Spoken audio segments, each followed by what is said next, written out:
Welcome back, trainers. So since we have the Kanto event, I thought I'd put together a video to show you all the current available shinies.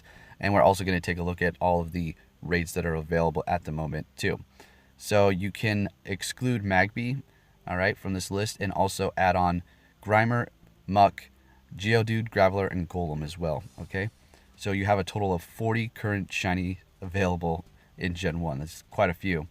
So you cannot find their evolved forms shiny in the wild, but you can find their basic forms. So Bulbasaur, Charmander, Squirtle, Pikachu. You can hatch Pichu. You can also exclude that one from the list, so technically 39.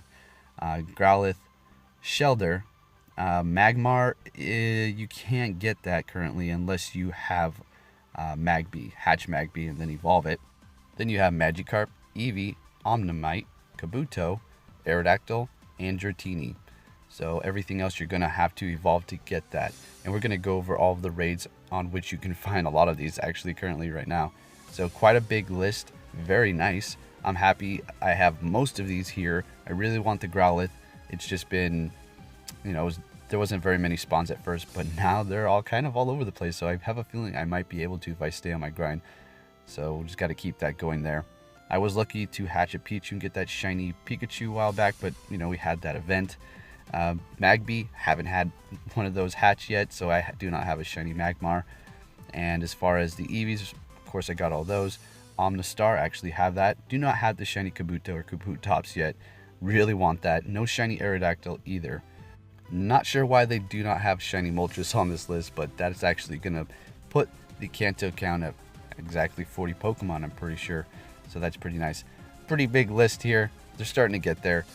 People thought they're going to drop a mass release of shinies. I didn't say that they were going to do that because I said that one time, right? Was it going to make the mistake of doing it?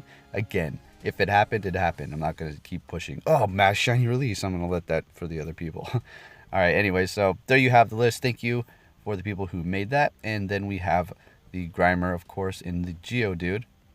Very nice. Haven't found one, of course, otherwise you wouldn't know that. Followed up by the shiny Muck and Graveler and Golem. So not a bad addition to, I suppose, the Kantos. Now we have a nice list of all the raids. We're going to go ahead and take a look at all those. And it's funny enough because all the tier 1s are going to start with a shiny. So any tier 1 raid you do, you're going to have a chance to get a shiny. That's the way they seem to be pushing it lately. So let's go ahead and take a look. We have Bulbasaur, Charmander, Squirtle, Magikarp, Omnimite, Kabuto, and Dratini. For tier 2, you have Electabuzz, Magmar, Lickitung, and Magneton. And you have more Gen 4 prep right here with Electabuzz going into Electivire, Magmar going into Magmortar, Lickitung going into Lickilick, and Magneton going into Magnezone. So they're all going to be fairly good except for probably the Lickitung's evolution, but still probably a decent Gen defender. Tier 3 raids, we have Machamp going strong, continuing to keep on going. Then you have Onix, Jolteon, Scyther, Hitmonlee, Hitmonchan, Aerodactyl with the chance of it being shiny, and Alakazam. For the tier 4 raids, you have Rhydon, which is another Gen 4 prep, and 2 Rhyperior, Golem, which can, I guess, help you get candies for when you get a shiny one if you didn't have enough, and maybe a fun challenge, Lapras, and Snorlax. Okie dokie. Onto the legendaries, which are going to be Articuno, Zapdos, and Moltres, which all 3 have a chance of being shiny, and I witnessed plenty of people get them today, so I don't know if the chances are lowered or the same because it seems pretty good. And then Regirock is still here until the 20th. Went. And the raid timers for the legendaries are actually lasting 129 minutes, while the eggs incubate for only 15 minutes. So basically, when the egg shows up, it's going to last only for 15 minutes, hatch, and then have 129 minutes on the timer. So that's not bad.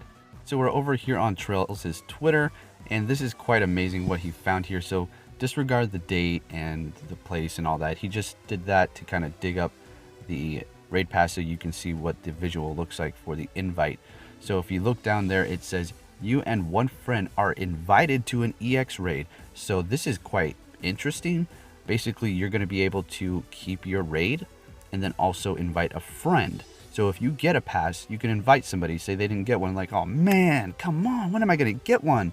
Even though Mewtwo's coming, possibly an EX switch, and this is why they're implementing this.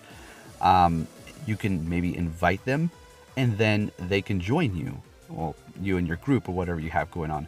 So there's going to be like double the people invited. If you thought it was packed before, and I know if you have no people playing your area, obviously it's not going to be packed. But for the places that have a lot of people showing up to these, could you imagine double that? Woo! Sounds crowded. But also a very fun idea, and it's going to help people get their pass once they switch up the X-Raid, because what is the point once they had Mewtwo out for 33 days, right? That's what it's going to be. Nobody's going to pursue it. Like we've discussed before, possibly if they make Mewtwo shiny, well, obviously, if they do that, then people are going to definitely go, but not a guaranteed shiny. Not a guarantee, just a chance. Then maybe with a switch up of its moves, maybe, Side Strike, Side Shock, what we've discussed before. So I think that's great, pretty neat. You and one friend are invited. So it's not like you are invited or a friend if you want to give this pass up. It's clearly stating that you and somebody else are both going to go, even if you share that EX raid. So that is pretty neat, don't you think? And then finally, we're going to take a look at an Alakazam raid. It has Confusion and Future Sight. Now I'm going to be using Gengars only. I challenge you to give that a shot. Not in foggy weather, alright? Just no weather boost whatsoever. They have Shadow Claw and Shadow Ball. Now the thing is, these Gengars die extremely fast when they get hit by Confusion. And Future Sight doesn't help anything. If it had Shadow Ball, that would be the more difficult one for the Gengars, obviously. The Confusion doing massive damage, and then Shadow Ball doing super effective damage and happening 2 times as quick as Future Sight, right? Focus Blast is going to be the easiest one with the Gengars.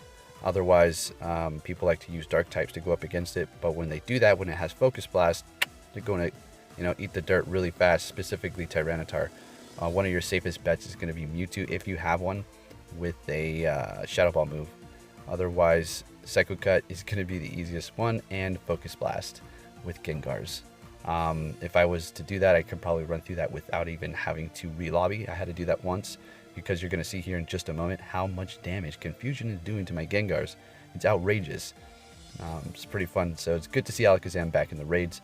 I was running around trying to find anything and ran into this Alakazam, so give it a shot. Make sure it has Confusion, not Psycho Cut. Don't do it like, yeah, I did it with the Gengars, and make sure it has Confusion, because it's a night and day difference. It's like playing on extra easy baby mode with Psycho Cut and then going to Confusion. It's like ultra hard. All right, and if you're trying to do the Gengar, make sure it has the Future Sight to do the challenge. So Confusion and Future Sight. Shadow Ball is going to be extremely hard, and Focus Blast is going to be very, very simple with the Gengars. The Confusion might make it a little bit more difficult, but 2 times resisting that fighting, so easy money. Anyways, trainers, thank you for watching. I'll catch you all next time.